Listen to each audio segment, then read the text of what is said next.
a minha satisfação, o meu orgulho, o meu privilégio por poder, nessa noite, me dirigir a essa plateia constituída de homens livres e de bons costumes, que cavam masmorras aos vícios e erguem templos à virtude.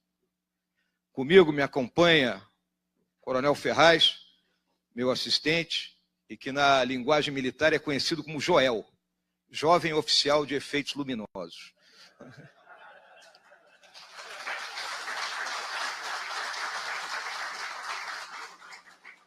O que eu vou apresentar aqui aos senhores e às senhoras é a minha visão, por isso que eu coloco uma visão daquilo que nos cerca.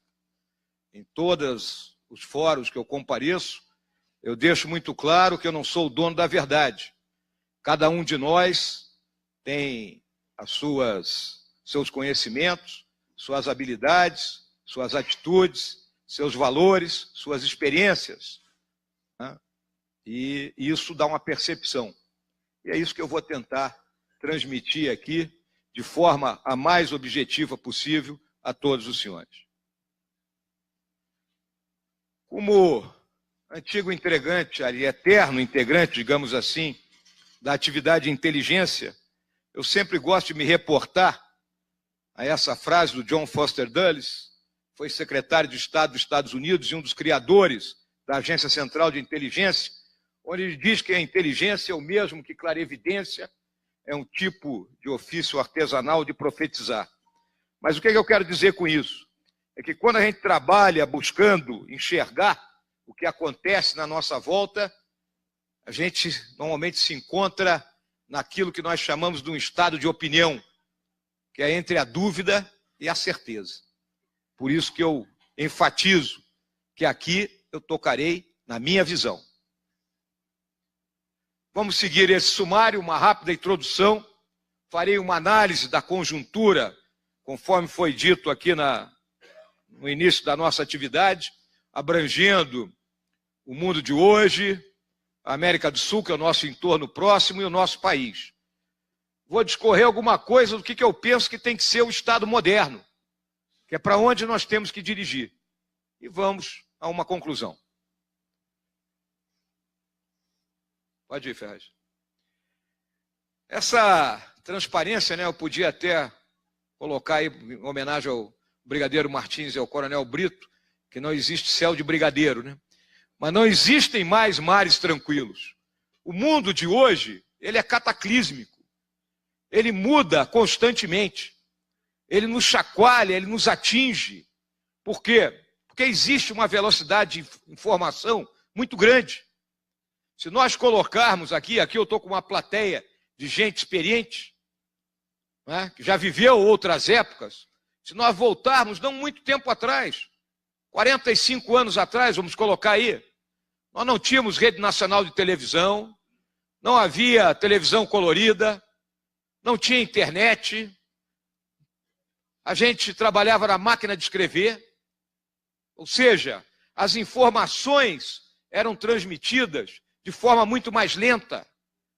Para mim, que morava lá no interior do Rio Grande do Sul, para chegar a música mais nova, alguém tinha que ir ao Rio de Janeiro comprar um long play, não é? Ou então um compact disc. Não é? Todos aí devem lembrar disso. Colocar numa vitrolinha e ouvir a última dos Beatles ou do Creedence, ou seja lá o conjunto, não é? Que todos nós gostamos um dia. Né? Então era um mundo tranquilo, um mundo calmo, sereno. Hoje não. Hoje as coisas mudam por quê? Conforme falou o Ricardo, segunda-feira acontece uma coisa, na terça outra, na quarta uma terceira, e a gente não sabe para onde vai. Então essa é a realidade que nós estamos vivendo e que nós temos que enfrentar. Não podemos fugir disso. Próximo, Ferraz. Então, mais do que nunca, a gente precisa vigiar com muita atenção tudo, porque o mundo está complicado. Próximo. E como é que está esse mundo de hoje? Ele tem a hegemonia militar de uma hiperpotência militar, tecnológica e econômica. Ninguém tem dúvida que os Estados Unidos da América, por mais que passem por abalos, né, nós estamos vendo agora o furacão que arrasou Houston, os senhores podem ter certeza que daqui a 3, 4 anos o Rússia não está de pé. Está tudo funcionando de novo. Por quê? Pela capacidade do povo. Então, é uma realidade. Não adianta fugir disso e não adianta ser xenófobo com isso. Temos 3 grandes blocos econômicos que vivem em crise. Bloco asiático, bloco europeu e o nosso bloco americano.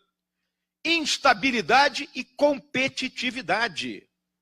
Essa velocidade das informações, a capacidade de se comunicar em tempo real, leva a uma competição muito mais acirrada. Conflitos disseminados em larga escala. Nós temos conflito no mundo inteiro. Por favor, Ferraz. Nosso país aparece aqui, como conflito de drogas. O México tem uma guerra lá com as drogas. A África, com Nigéria, Congo, Sudão, Sudão do Sul, República Centro-Africana, onde nós estamos pretendendo montar uma missão de paz para lá, um batalhão nosso que esteja saindo do Haiti. Ucrânia, Turquia, Síria, Iraque, Afeganistão, Paquistão, Iêmen, Somália. Então o conflito está aí. Nós estamos a qualquer momento algo pode acontecer. E o flagelo da guerra nos atingir. Próximo. Pode seguir, Ferraz. Todos os países hoje dependem de sistemas integrados de alta tecnologia. Eu costumo dizer, lá dentro do nosso quartel-general, que se faltar luz, eu posso mandar todo mundo embora para casa, porque ninguém faz mais nada. Todo mundo está plugado em algum tipo de sistema, só se trabalha com computadores, e se cair a energia, nós não temos como funcionar. O controle da distribuição de energia também usa a tecnologia elevada, controle da distribuição de água, o controle das telecomunicações. Então, todos os países dependem disso. E a guerra, ela vem sendo terceirizada. Determinadas funções que eram típicas das forças militares, hoje estão colocadas naquilo que se chama de empresas militares. Um exemplo, acredito que todos os senhores e as senhoras já ouviram falar, é a Blackwater. Temos até livros a respeito disso. Então, proteção da área de retaguarda, distribuição de determinados suprimentos, ajuda humanitária, isso vem sendo colocado na mão de mercenários. É o barateamento do custo da guerra. A guerra custa muito caro hoje em dia. Próximo. Grandes corporações desafiando os estados nacionais. Vimos isso aqui no nosso país. As grandes empreiteiras praticamente tomaram conta do Estado. Já me referi ao impacto dos grandes acontecimentos em tempo real. E grande número de atores governamentais que ocupam espaços que seriam do Estado. O interesse público e privado com grande interação e levando a quê? A corrupção. A corrupção está no mundo inteiro. Ela não é privilégio aqui nosso. As ameaças transnacionais que eu vou mostrar mais adiante. E os mega-eventos. Acabamos de sair de 2 mega-eventos. Copa do Mundo e Olimpíada. Eu tenho certeza que os senhores e as senhoras jamais imaginaram que as Forças Armadas seriam empregadas em eventos dessa natureza. Vamos lembrar, a Copa do Mundo para nós sempre foi o quê? Dia que termina o trabalho mais cedo, churrasco, pipoca, cerveja e vamos ver o jogo do Brasil, que ultimamente não tem nos satisfazido muito, né? Mas essa é a realidade. E de uma hora para outra, tivemos que ser empregados na segurança desses eventos. Tal a magnitude que isso atingiu, e atingiu por quê? Próximo, Ferraz. Por causa dessas ameaças. Está lá o terrorismo. O terrorismo está solto no mundo. O Brasil é campo aberto para isso. Inúmeros atos terroristas são praticados hoje. Quando se queima ônibus, quando se bloqueiam estradas, isso é ato de terrorismo. O crime organizado, possibilidade de um novo colapso do sistema financeiro. Aí o pessoal alardeando que a Bolsa de Valores atingiu 75 mil pontos. Vamos olhar lá. São 4 grandes empresas que detêm 60% das ações. 2 são banco, Itaú e Bradesco. E as outras 2 são empresas de commodities, Petrobras e a Vale. O resto são pequenas empresas. Fluxo de capitais ilícitos, né? Hoje está havendo uma união mundial para conter isso. A lavagem de dinheiro que ocorre. Tivemos há pouco aí aquela dinheirama encontrada lá em Salvador, lá com o nosso amigo, digamos assim, entre aspas, Gedel, né? Que tomava banho com o dinheiro, né? Tal a quantidade de impressões digitais que havia nele. Migrações ilegais. Né? Aqui em Brasília nós não vemos isso muito, mas vão ao Rio de Janeiro, caminhem na orla de Copacabana no final da tarde e vão ouvir línguas africanas, espanholas, haitianos e por aí afora. Conflitos armados, doenças infecciosas, a febre amarela voltou, chikungunya, zika, coisas que nós julgávamos banidas, esgotamento das fontes de energia. E o nosso país tem muita fonte de energia. Olham para a gente com olho grande. Espionagem, a instabilidade dos regimes, colapso dos sistemas de informação, tal a quantidade de dados que vem sendo acumulado. A ampliação das simetrias, o gap tecnológico, a guerra cibernética. Todo dia tem um vírus novo invadindo o mercado. Todo dia as nossas instituições são atacadas. Catástrofes ambientais e climáticas. O clima mudou, senhores e senhoras. Não adianta tapar o sol com a peneira. Vamos lembrar o seguinte, há 50 anos atrás, se dormia no Rio de Janeiro, General Dark, sem ar-condicionado, na Vila Militar. O senhor imagina isso hoje? Não? Aqui em Brasília ninguém usava ar-condicionado há 40 anos atrás. Não havia isso. E hoje nós não vivemos sem isso. Por quê? Porque o clima mudou. O clima mudou. Próximo. E a política? A política é especial, né? Ricardo fez um toque aí a respeito. São escravos da pesquisa de opinião. Todo político tem um marqueteiro e se ele chegar nesta plateia aqui, ele vai falar tudo aquilo que é música para os nossos ouvidos. Porque o marqueteiro vai dizer o que ele tem que fazer. Ainda estamos vivendo sob a ditadura dos conceitos de esquerda e direita, que estão abraçados na corrupção, né? Os dois. Agora, senhoras e senhores, existe algo mais anacrônico do que esses dois conceitos? Isso vem da Revolução Francesa, vem do final do século XVIII, da Assembleia dos Estados Gerais, e ainda continua-se com essa visão. O Estado, a nação, ela tem que ter um caminho, um futuro, e cada governo vai buscar manter aquela rota, um pouquinho para cá, um pouquinho para lá, mas a rota é uma só. Infelizmente, isso não ocorre. Os políticos hoje, eles falam o que as pessoas querem ouvir, não têm compromisso com o futuro e vence a eleição o político, o melhor marqueteiro e capaz de reunir e interpretar maior volume de ideias para, digamos assim, enganar a população. Próximo.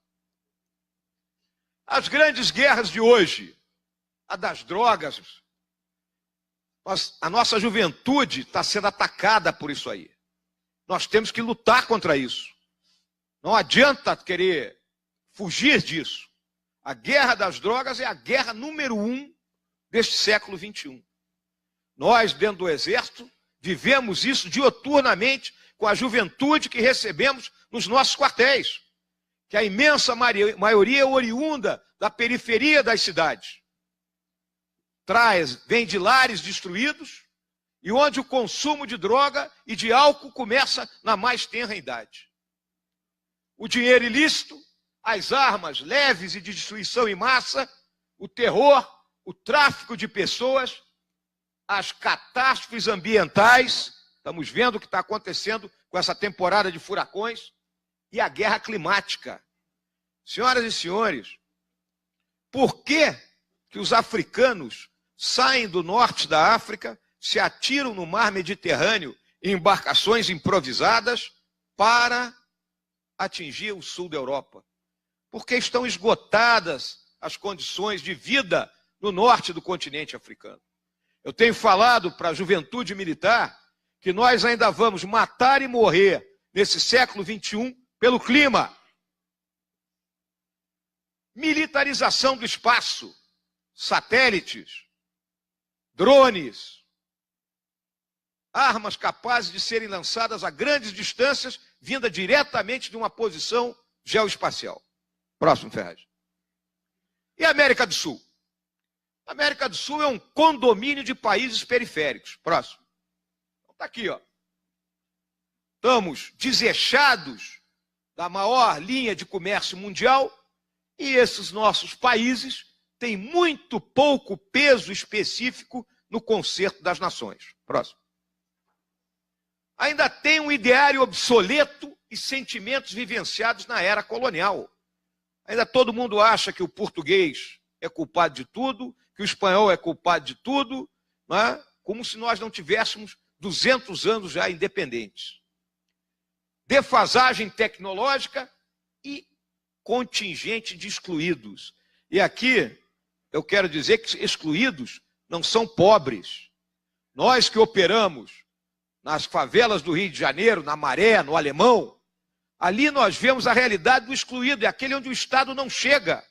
O Estado não retira o lixo, o Estado não mantém a escola, o Estado não mantém a unidade de pronto atendimento funcionando, o Estado não coloca o saneamento básico, o Estado não dá nada para essas pessoas. Aí quem é que dá? É o traficante. O traficante vende o gás, o traficante vende a internet, o traficante vende a TV a cabo, o traficante bota um médico lá dentro para atender a população. Esses são os excluídos. Próximo. Onde estão os líderes? Procurem líderes na América do Sul. E uma carência total de estratégia de desenvolvimento. Os nossos países dependem da exportação de itens primários e de pequeno valor agregado. Então está aqui, ó, nossos principais itens: ferro, petróleo, açúcar, soja, cobre, ouro. Esses são os principais itens de importação. Nada de produtos industrializados. Os grandes compradores, 35% do que se vende da América do Sul compra os Estados Unidos, 27% a China. São os dois grandes compradores. Próximo. Regimes políticos frágeis. Está aí, ó, Venezuela com problema, Equador com problema, Bolívia com problema. Insegurança institucional ligada à fragilidade dos regimes. E aqui, senhoras e senhores, temos conflitos regionais adormecidos. Muita gente acha que o nosso entorno próximo é tudo tranquilo e não é. Vamos lá. A Venezuela tem uma pendência com a Guiana em torno da região do Essequibo. Existe a região do Triângulo do Ouro no Suriname. A Colômbia e a Venezuela têm uma pendência por essa península Guajira, que é uma questão de exploração de petróleo. O Equador e o Peru foram à guerra há 20 e poucos anos atrás. A Bolívia perdeu território para todo mundo aqui. Bolívia e Peru fizeram uma guerra contra o Chile, foram batidos, a Bolívia perdeu a saída para o mar. A nossa fronteira com o Paraguai tem guerrilha, tem brasiguaio, tem sem terra, tem tudo que tem direito. Uruguai e Argentina estão brigando pela questão das fábricas de celulose na beira do Rio Uruguai. Então, e vamos lembrar o seguinte, todo mundo fala espanhol e nós falamos português. Próximo. Diplomacia paralela, regida por atores não institucionais e com estratégias, em tese, pouco transparentes. Mas nós sabemos que são bem transparentes. Qual é a diplomacia paralela? Está aqui, ó, o Foro de São Paulo, que todos os senhores e as senhoras conhecem muito bem. Mas em algumas plateias que eu compareço, o pessoal desconhece. Está aqui, ó, criado em 1990. Olha quem está aqui, ó, sentadinho aqui, ó. Amigo lá do nosso, na época ainda, o Fidel Castro. O que o Fidel Castro fez? Quando acabou o ouro de Moscou, ele criou essa organização. Próximo aí, Ferraz. É a mais vasta organização política que já existiu na América Latina. Participam todos os governantes esquerdistas do continente. Mais de 100 partidos legais e várias organizações criminosas ligadas ao narcotráfico e ao sequestro. Tínhamos as Farc agora vão virar um partido político, e o Movimento de Esquerda Revolucionário Chileno, entre outras. O Foro de São Paulo está atuando? Está atuando. Próximo. Está aqui, ó. Segundo encontro, 15 de julho. Solidariedade a quem? Lula e a Venezuela. Então, esse pessoal não desiste nunca. Hã? Aquela história, sou brasileiro e não desisto. Aqui, ó, essa turma aí não desiste. Próximo. Aqui temos condições favoráveis à atuação daquela criminalidade transnacional, inteligência dos grandes países, ONGs, grandes empresas e decisões das organizações multilaterais. ONU, OTAN, decisões desses grupos nos influenciam. Somos vulneráveis àquelas ameaças globais e aqui estão os maiores produtores de droga. Bolívia, Peru, Colômbia na cocaína e Paraguai na maconha. E quem é o grande mercado consumidor? O Brasil. Tudo que eles produzem ou vem para cá ou vai na direção dos Estados Unidos e da Europa. Essa é a realidade. Próximo. Chegamos ao nosso Brasil. Como é que anda das pernas o nosso país? Ninguém tem dúvida do nosso porte estratégico, né? 8 milhões e meio de quilômetros quadrados, 7.500 quilômetros de costa, 17 mil quilômetros de fronteira, com 11 países diferentes. E aí é importante, senhoras e senhores, soluções para a nossa questão de fronteira não é igual de outros países. Olha o tamanho da nossa fronteira e a quantidade de gente com quem a gente se liga. Vamos lembrar o seguinte, ó. Os Estados Unidos faz fronteira com quantos países? 2. Um é o Canadá. Tem algum problema na fronteira com o Canadá? Nada. O outro é o México. São 3.200 quilômetros de fronteira com o México. E eles, com todo o aparato que têm, não conseguem controlar aquilo lá. Então, fronteira, muitas vezes, a imprensa, determinados formadores de opinião, colocam determinadas coisas que não condizem com a realidade de um país como o nosso. E cada cantinho da nossa fronteira é diversificado. Eu fui comandante de brigada lá na Cabeça do Cachorro, no noroeste do Amazonas, São Gabriel da Cachoeira. Eu tinha 1.500 quilômetros de fronteira de selva, 900 com a Colômbia e 600 com a Venezuela. É quase a metade do que os Estados Unidos têm com o México. Crise política, preciso discorrer da crise política, de todo o esgotamento do modelo implantado a partir da Constituição de 88, que um dos partidos políticos existentes hoje chamou de presidencialismo de cooptação.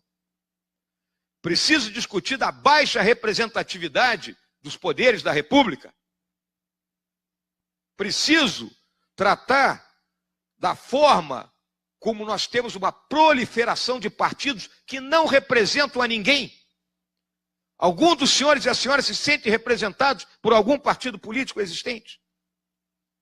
Está coerente com as ideias que a gente comunga? Então nós precisamos reformar a nossa política, com urgência, para que ela viva com P maiúsculo e não com P minúsculo. A crise psicossocial, a crise de valores da sociedade, Ricardo tratou dela, o Ricardo esgotou praticamente a minha palestra. Essa crise, ela está atacada onde? Na célula máter da sociedade, que é a família. A partir do momento que se busca destruir a família. Nós vimos agora essa questão do Banco Santander patrocinando uma exposição onde até zoofilia era mostrada para crianças. A que ponto a gente chega? Eu vou abordar mais ela mais adiante. Mas eu vou falar agora da crise econômica. Pode tocar aí, Ferraz. É o nosso Harvey. Né? O Harvey lá nos Estados Unidos, ele destruiu o Houston. E aqui? Começa na Constituição de 88. Aquela de não sei quantos artigos, não sei quantas emendas. A Constituição Cidadã, que regula do alfinete ao foguete, regula o horário de trabalho do bancário, os juros. No artigo 5º, que tem 70 e tantos direitos individuais, né? O falecido Roberto Campos jocosamente dizia que um dos itens lá está dito que todo brasileiro tem direito à vida. Quando ele morresse, a família entraria contra o Estado, porque deixou ele morrer, já que todo mundo tem direito à vida. Né? Cheia da palavra direito e pouquíssima da palavra dever. Dali tivemos a hiperinflação. Todos os senhores e senhoras estão lembrados do final do governo do Sarney, né? 89% de inflação ao mês. Talvez o pessoal mais novo aí não lembre. Mas saía o dinheirinho da gente e nós íamos correndo para o supermercado, tentando ir na frente do cara da maquininha, porque ele já vinha remarcando os preços. Era essa a forma que nós vivíamos. O Plano Real derrubou a hiperinflação. E aí nós partimos para um ajuste fiscal que, ao longo dos últimos 16 anos, buscou equilibrar receita e despesa. Porque, minha gente, governo é igual à nossa casa. A gente não pode gastar mais do que ganha. Se eu gasto mais do que ganho, eu vou para o cheque especial. Se eu estouro o cheque especial, eu vou estourar depois o cartão de crédito. E, por último, eu vou para o agiota. É igualzinho. Fizemos as privatizações, a busca do equilíbrio das contas e uma matriz econômica, macroeconômica, digamos assim, com a meta da inflação. No ano anterior se definia a meta do ano seguinte, a flutuação do câmbio e a taxa de juros, buscando manter a inflação sob controle. E aí o que aconteceu? Aí entrou essa dupla. Lula 2, porque o Lula 1, ele estava controlado pelo Palocci ainda, que agora é um médico frio e calculista, né? E a doutora Dilma, né? Ela já tinha falido uma loja de 1,99, faliu o país, foi fácil. Olha qual era o mote da Dilma: gasto é vida. Então vamos gastar, né? Para que os senhores tenham uma ideia, a senhora tenha uma ideia. Ao longo desse período, os gastos do governo aumentaram 51% acima da inflação. E a arrecadação aumentou 14%. Não pode dar certo.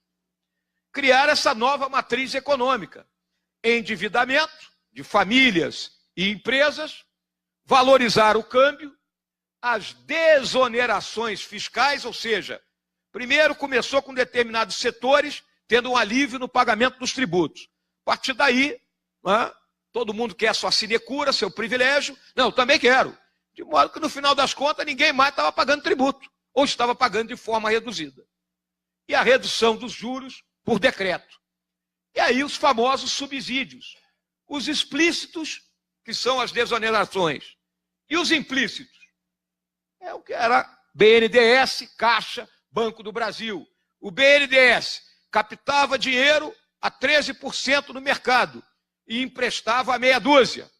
A diferença coberta pelo Tesouro. Mas coberta como? Com o dinheiro que o Tesouro tinha? Não, com o título da dívida pública. E aí a dívida foi aumentando. Os senhores sabem quanto está a dívida hoje do PIB?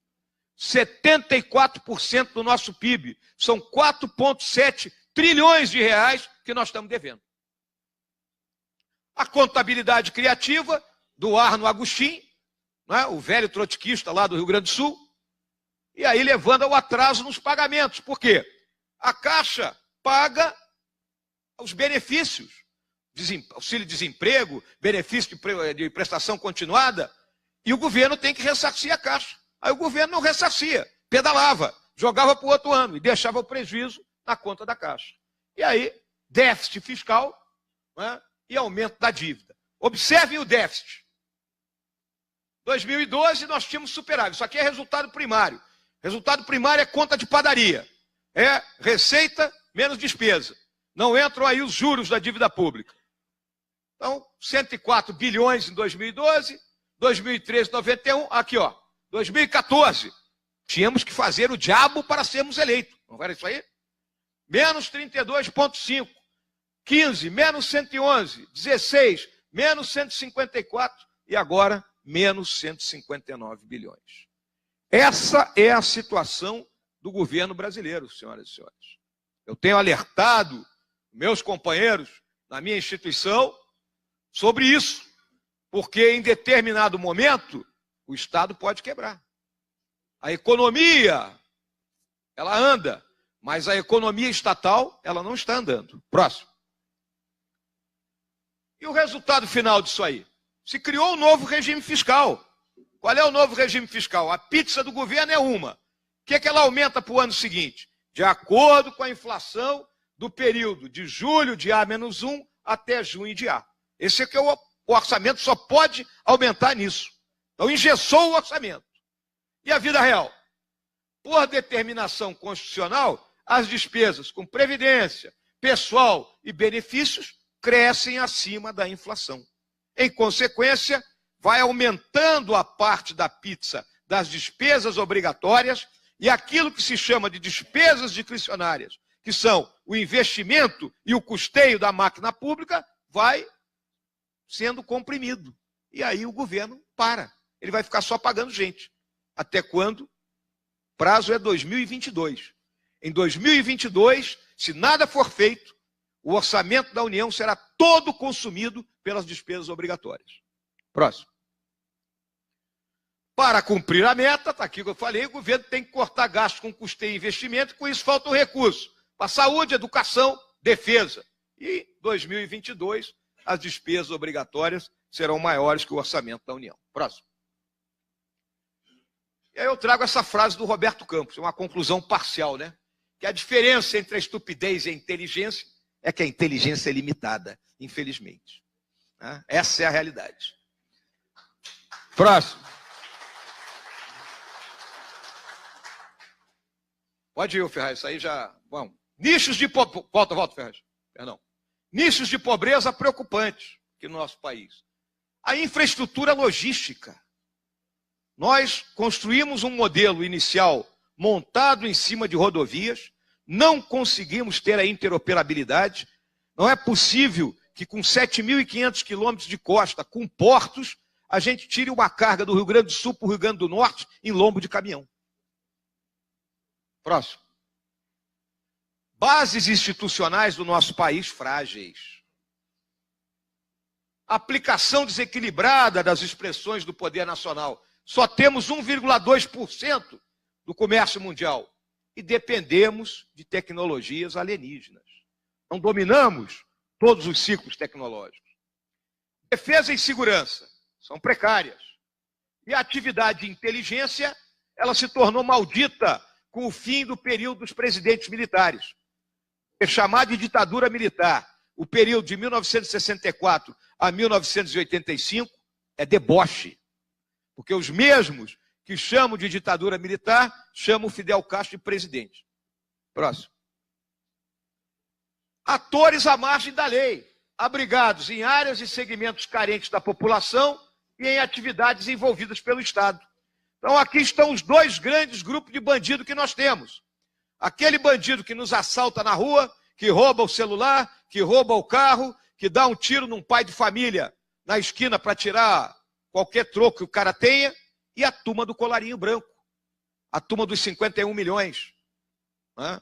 A turma como o nosso Carlos Arthur Nussmann, que tinha mais dinheiro em casa que no banco. Né? Eu acho que ele não confia nos bancos, deve ser algo dessa natureza. Sociedade carente de coesão cívica. A sociedade brasileira está anímica. Ela mal e porcamente ela se robustece para torcer pela seleção brasileira. Ou então sai brigando entre si em qualquer jogo de time de futebol. Crescimento insuficiente e o Estado é partidarizado. O partido assume, ele loteia tudo. Tal ministério é do Cicrano, o outro é do Beltrano e aquilo é porteira aberta. Coloca quem ele quer lá dentro e vamos dar um jeito, né, de fabricar dinheiro. E aí a gente se lembra sempre daquele personagem do Justo Veríssimo, né?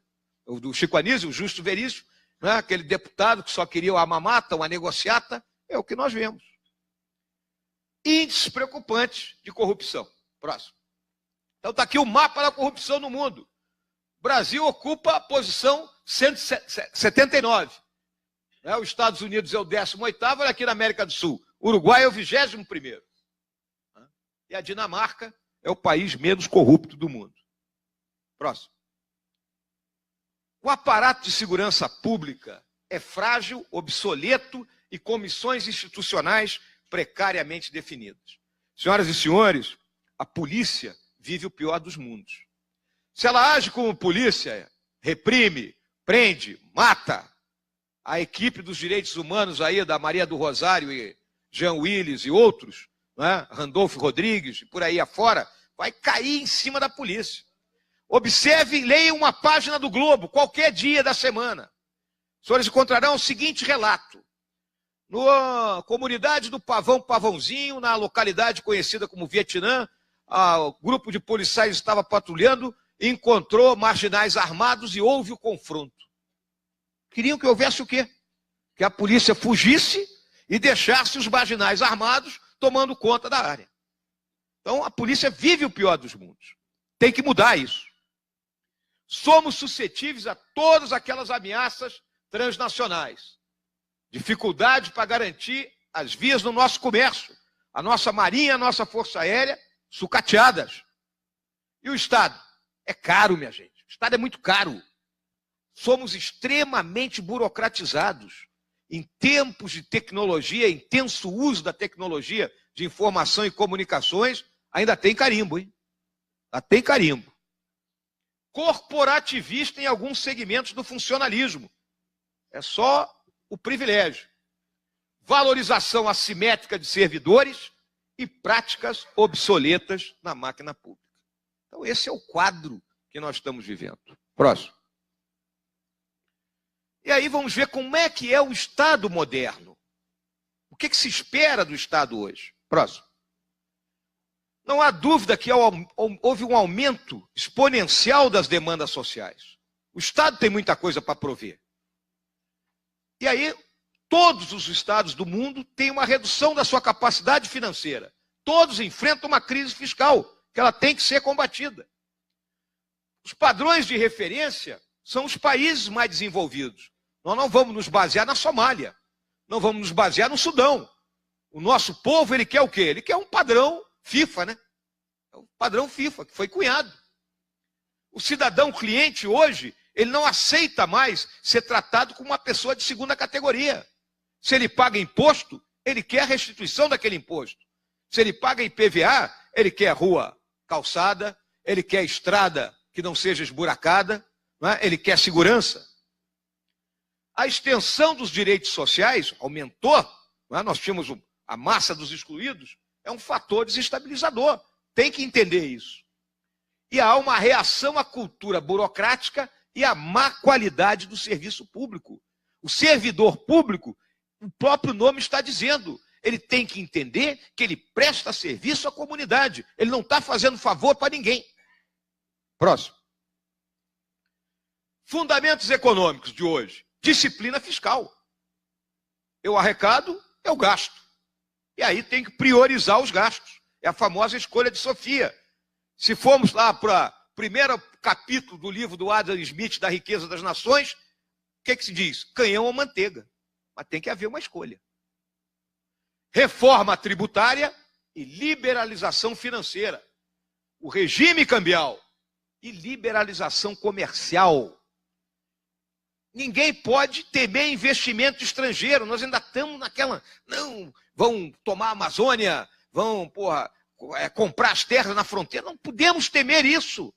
Se nós não temos poupança interna, nós temos que usar a poupança externa.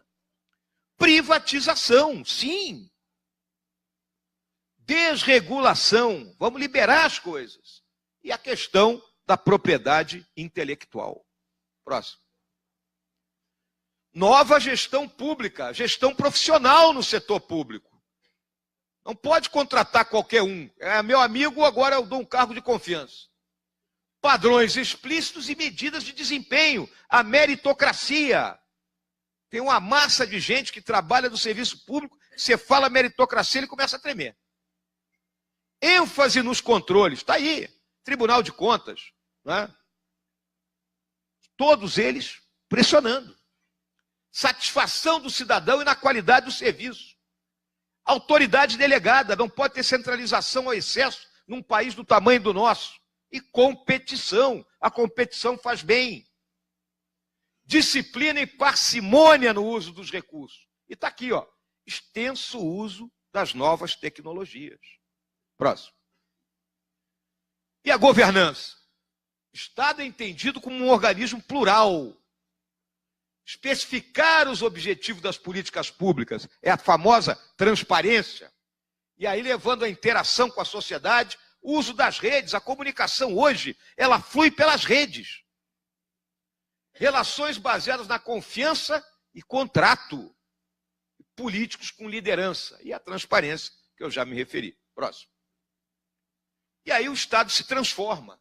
de um Estado de serviço, produtor do bem público, em um Estado que serve de garantia à produção do bem público. Então, o Estado ele tem que encolher para fazer isso.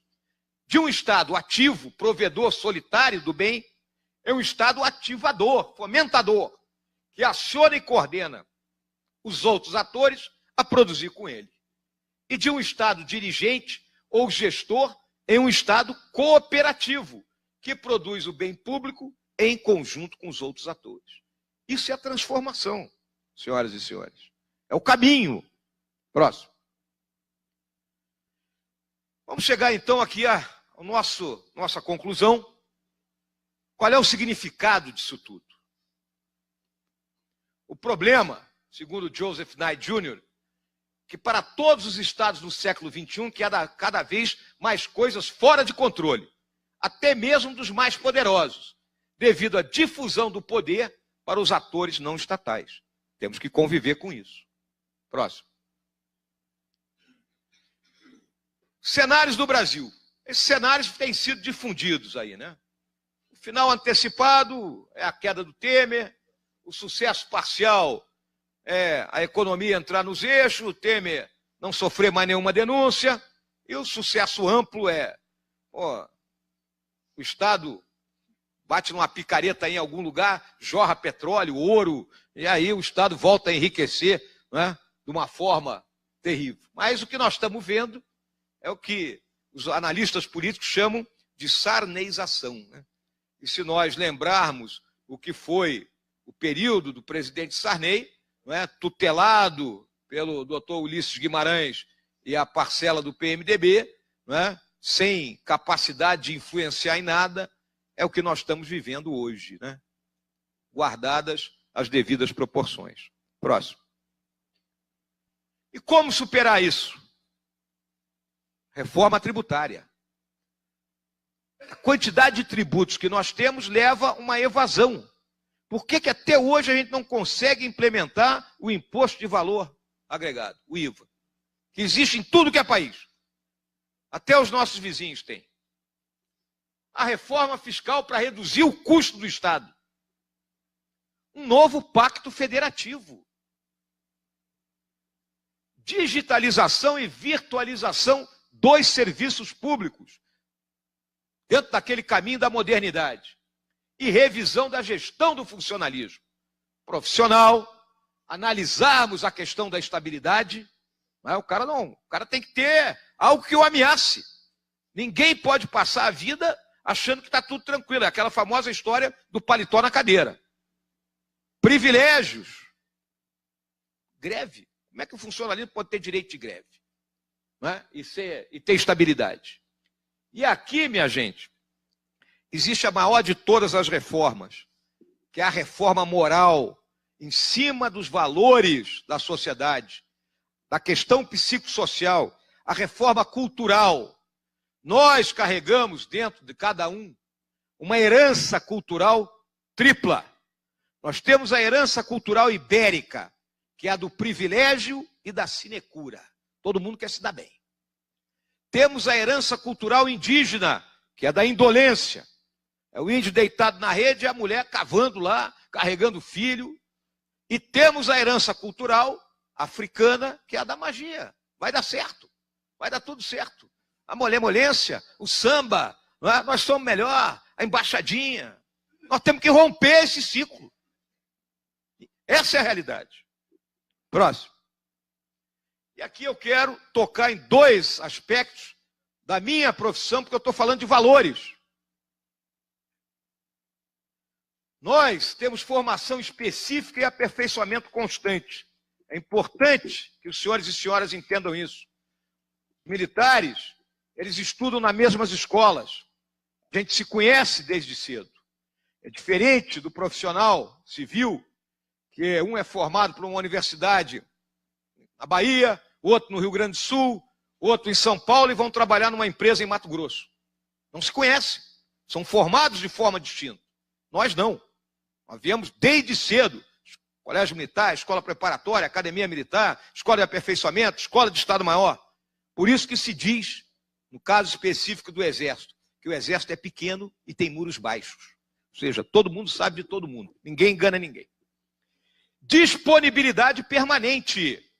Nós somos militares 24 horas por dia, 7 dias por semana, 30 por mês, 365 por ano.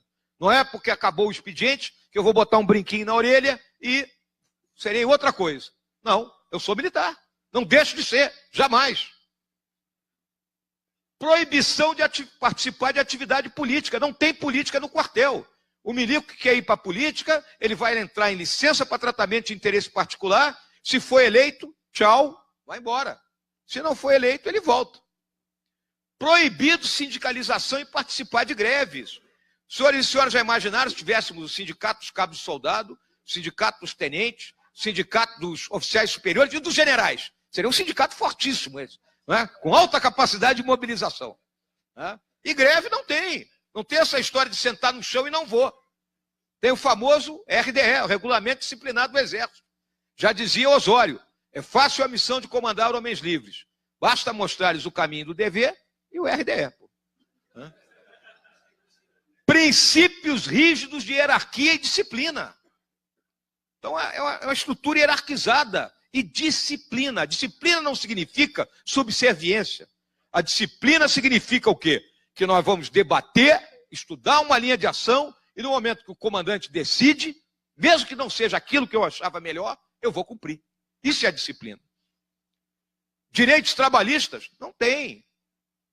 O militar tira serviço, terminou amanhã às 8 horas da manhã, ele vai para o expediente normal. Ele não vai ganhar hora extra, ele não vai ganhar adicional de insalubridade. Não tem nada disso. Não há, não tem FGTS. É característica da profissão. A mobilidade com suas consequências para a família. Eu morei em 23 casas diferentes ao longo dos meus 46 anos de serviço.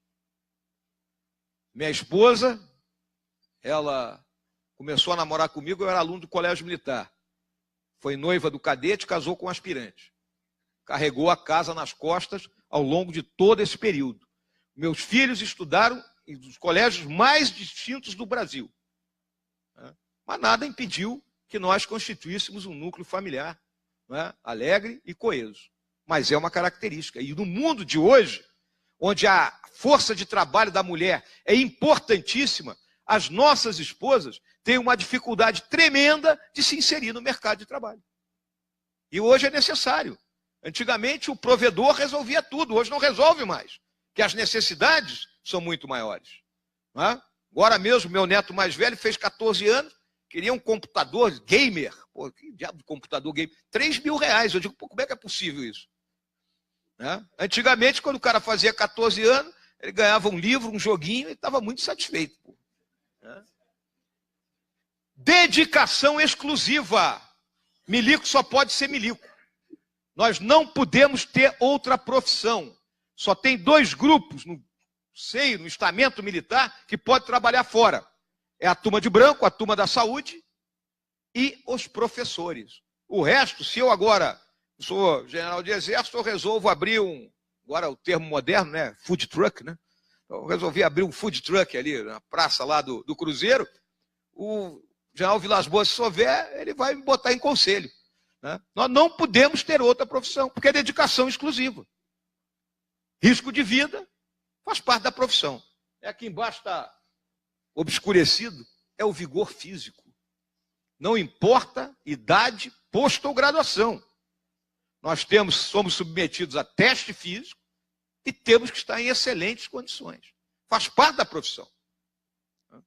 Próximo. E temos um juramento, onde estão todos os nossos valores. Todos nós, um dia, juramos isso perante a nossa bandeira. Então, quando eu digo incorporando o meu exército brasileiro, eu estou mostrando o espírito de corpo. Quando eu prometo, eu estou declarando um compromisso. Cumprir as ordens das autoridades. Está aqui a disciplina. Respeitar os superiores hierárquicos. Está aqui a hierarquia. Tratar com afeição os irmãos de arma, camaradagem. Com bondade os subordinados. Volta e meia falam que nós não somos, somos truculentos. Aqui todos nós juramos a dignidade da pessoa humana. A dedicação, dedicar-me inteiramente o patriotismo a quê? Ao serviço da pátria. O senso de missão, cuja honra, integridade e instituições, o quê? Defenderei. E a abnegação, com o sacrifício da própria vida. Então, minhas senhoras, meus senhores, a gente nunca se acha melhor do que ninguém, mas podem ter certeza que os militares constituem um grupo especial de homens e mulheres. Próximo. E, finalmente, eu deixo como mensagem, como guerreiro de selva, 5 anos de Amazônia, uma das leis da guerra na selva, que eu considero fundamental nos tempos difíceis que estamos vivendo. Temos que aprender a suportar o desconforto e a fadiga sem nos queixarmos e sermos moderados em nossas necessidades. E podem ter certeza de uma coisa, foi muito claro, né, o que foi dito aqui pelos nossos companheiros da mesa. Nós vamos vencer, nós somos maiores que isso tudo, nós vamos ultrapassar isso, porque o conjunto do povo brasileiro, ele é melhor que esse bando todo. Tenham confiança. Muito obrigado pela atenção.